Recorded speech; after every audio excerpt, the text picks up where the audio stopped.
Thanks, Madam Chair, for this hearing. I called Senator Graham several weeks ago and asked him to consider this, and I thank him and you for making it possible today. I'm not going to state again what's already been stated. We can accept it. We're in the worst drug epidemic in the history of the United States, losing an average in 2017 of 130 people each day. There is no town too small or suburb too wealthy to escape this drug epidemic in my state and across the nation. But it is not the first drug epidemic in our history.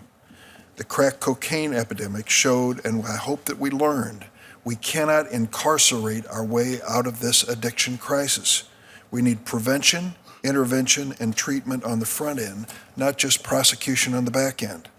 There's a growing bipartisan consensus that harsh prison sentences for low-level drug offenders have not only failed to stop drug addiction, but have created many unjust and disastrous outcomes. I'm proud this committee spearheaded the passage of the First Step Act to begin to right these wrongs. Now we need to make sure, as we combat current drugs on the market and the spread of synthetic fentanyl analogs, that we do not impede scientific research that can save people who overdose on these drugs, and that we do not criminalize any harmless substances in the process. Let me ask you to consider just this fact. A recent study of fentanyl overdoses in Massachusetts from 2014 to 2016 found that 83% of patients required more than 2 naloxone doses, more than 2. Why? Because naloxone no longer is strong enough to stop an overdose. Researchers have not yet identified an antidote that is. Many researchers believe a more powerful antidote may actually include the drug fentanyl or some analog. That's why I'm proposing legislation that will allow truly harmful analogs to be added to Schedule 1, but not at the expense of facilitating vital research to discover life-saving antidotes. Unfortunately, there's been an effort to bypass this conversation about the research aspects. I hope we can return to it. The second point I'd like to make is this. We can learn an important lesson from the 1998 Tobacco Master Settlement Agreement. Excuse me. The MSA was a landmark $246 billion settlement to hold big tobacco responsible for hooking Americans on nicotine and contributing to millions of deaths. I might add, they're at it again with vaping. But only 8% of the dollars paid under that settlement were devoted to public health harms of nicotine addiction. 8%.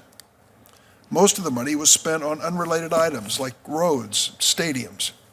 Many states, cities, and counties have sued the opioid industry, and there's a massive lawsuit underway in Cleveland today that could produce a large settlement. I think it's critical that a substantial portion of this settlement be dedicated to fighting opioid addiction. Third point is this.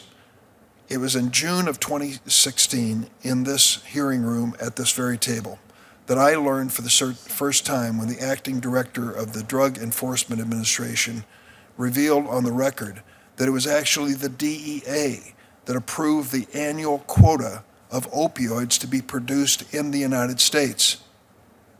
Opioid addiction starts with prescription painkillers made by pharmaceutical companies regulated by the Drug Enforcement Administration. However, the Inspector General of the Department of Justice recently found, and I quote, DEA was slow to respond to the dramatic increase in opioid abuse and needs to more fully utilize its regulatory authority and enforcement resource. For years, DEA permitted pharma to produce enormous, ever-growing amounts of opioid pills each year, even though DEA had the ability to set quotas limiting that production.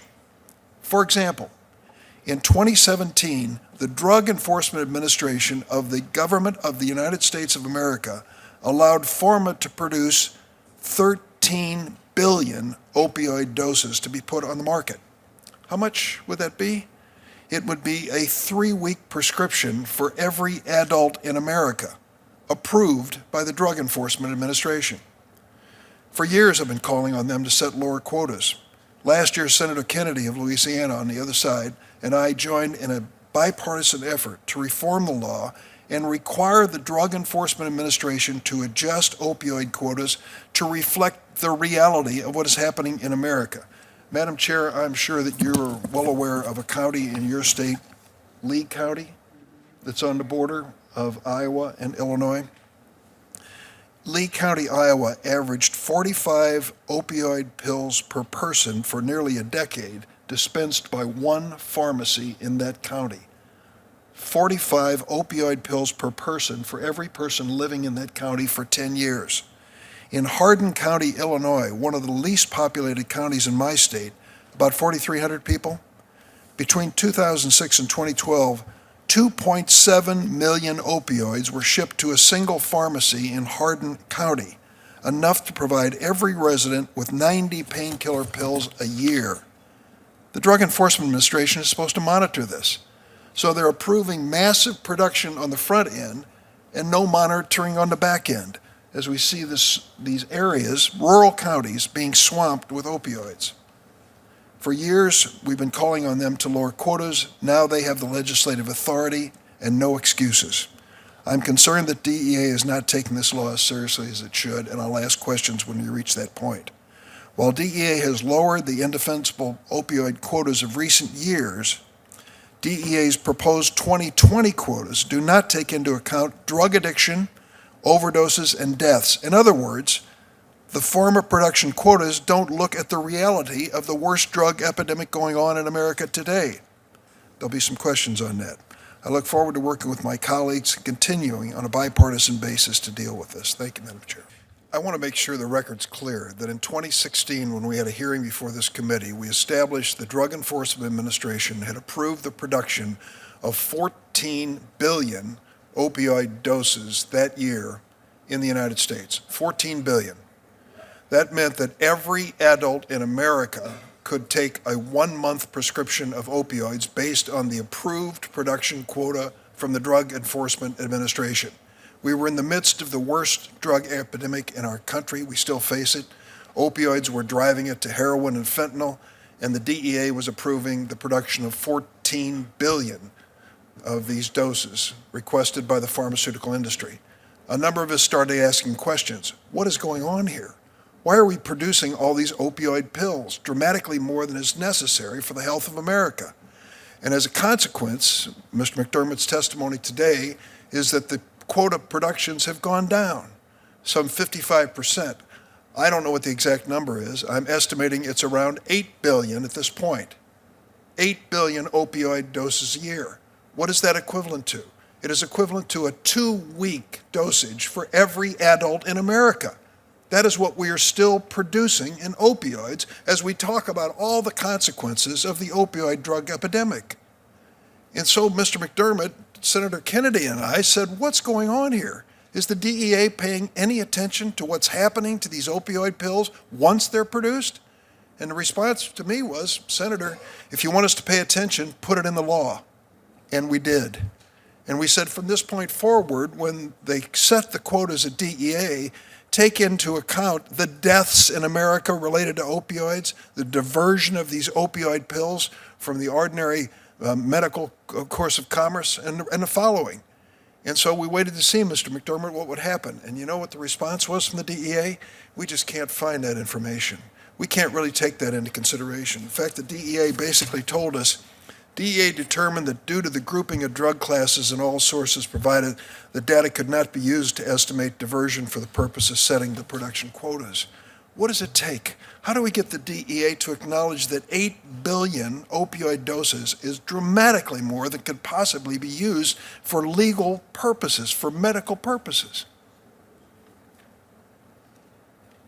Senator, thank you for your question. As previously discussed by the former acting administrator, DEA realizes that we could have done things differently. Yes. We are doing things differently. I've been in this position for almost 3 months. I read your letter and Senator Kennedy's letter, and I will tell you that I sat down with our folks that do quota, and we went over the numbers again. I assure you that it is a priority for me, and I assure you it's a priority for the administrator to ensure that we have a balanced approach. And we are looking at those. If you look at the numbers, I think we're doing exactly what you asked us to do. We've reduced 8 billion, enough for every adult in America to have an opioid dose for 2 weeks? Every adult in America? You think that is a good response in the midst of a drug epidemic? Sir, we work with HHS, we work with FDA, we work with the CDC, we work with the State Attorney General's offices to ensure there's adequate medical supply, research to ensure that. And we will continue to work with your office to limit those numbers and to ensure that we have the proper medical supply out there. Well, let's start with this. If our government doesn't start by a reasonable regulation of the production, pharma will continue to ask for more and more and more and more, far beyond what's medically necessary, far beyond what's needed for chronic pain and ordinary uses. So if DEA, the Drug Enforcement Administration, is not in on the program, we're going nowhere with this conversation. And I hope that that changes, and soon. Senator Kennedy and I put it in a bill, and so far we haven't had a response from the DEA that I think is appropriate. May I ask Dr. Gondoltra a question? Is there an antidote to fentanyl?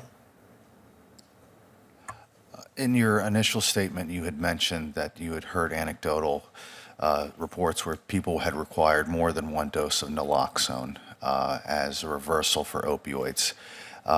At this time, that is our FDA-approved option. Naloxone has been used to reverse opioid overdoses. However, long-acting substances like fentanyl may require more than one dose. That's why even after someone has had naloxone administered and they have, been resuscitated, they still require adequate medical supervision. So to answer your question, it's the option we have right now. And so this is a point I'd like to get to on the scheduling of fentanyl analogs, and we've discussed this in a separate meeting. I am not opposed, Senator Feinstein and others, of putting fentanyl analogs on a Schedule I as they currently are, and as you mentioned, will expire in 51 days. What I worry about, what I'm concerned about, is we do not have a really effective antidote to fentanyl. And I'm worried that what we're putting onto a Schedule I process, which prohibits production in the United States, is going to close out the possibility of research into an antidote for fentanyl, which I think should be underway.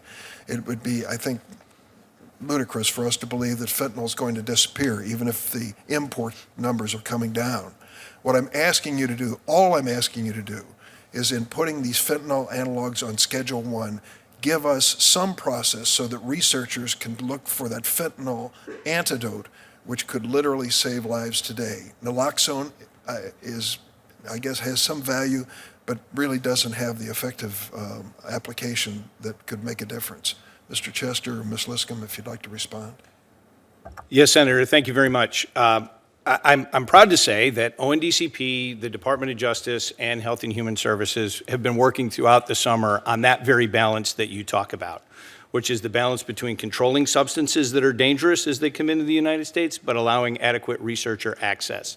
And we believe we struck that balance, and we've enjoyed working with the committee on this to ensure that as substances are gathered up that are more than reasonably dangerous and potentially dangerous, that we provide an unprecedented level of researcher access to be able to pull them out of the schedule for research purposes to do two things: to determine their medical merit, as you discussed, maybe the next generation of naloxone, or to determine that they have no active effect on the body or that they're not dangerous and that they should be descheduled. We believe that the work that we've done between both of those departments actually strikes that balance very, very well, with an unprecedented level of researcher access, but at the same time an unprecedented level of control for the substances that are dangerous to Americans. Let's continue that conversation. That's the balance I'm looking for, too. Yes, sir, absolutely. I just basically want to ask a question of the distribution chain and the folks representing the independent pharmacies here. I used an example here at the outset of a county with 4,300 people that received 2.7 million opioids. One pharmacy received it. Good question. There is a process, the ARCOS process, which is supposed to keep track of this, but the DEA basically told us they get their information late if they get it at all. Do you feel any corporate responsibility in your businesses to report something that on its face is so outrageous to law enforcement?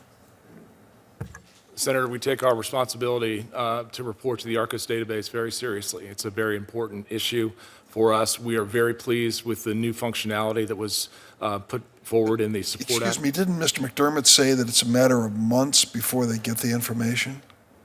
It is, sir. It's either monthly, he said 30% or monthly. So Or if there's some massive, your distribution company sends some massive amounts of opioids to a tiny pharmacy in the middle of nowhere, Illinois, you believe your responsibility ends by contacting ARCOS? No, sir. I mean, we have a responsibility to prevent diversion. That's our obligation under the Controlled Substances I would Act. thank you, and I would hope that that would mean you would contact law enforcement and say, time out, this is not right. Something just happened here. We want to report it. You feel a corporate responsibility to do that? Yes, sir, and many of our companies do that on a And the regular basis. pharmacy itself, I mean, there've got to be some people working at the pharmacy who may look at the back door and say, they delivered what?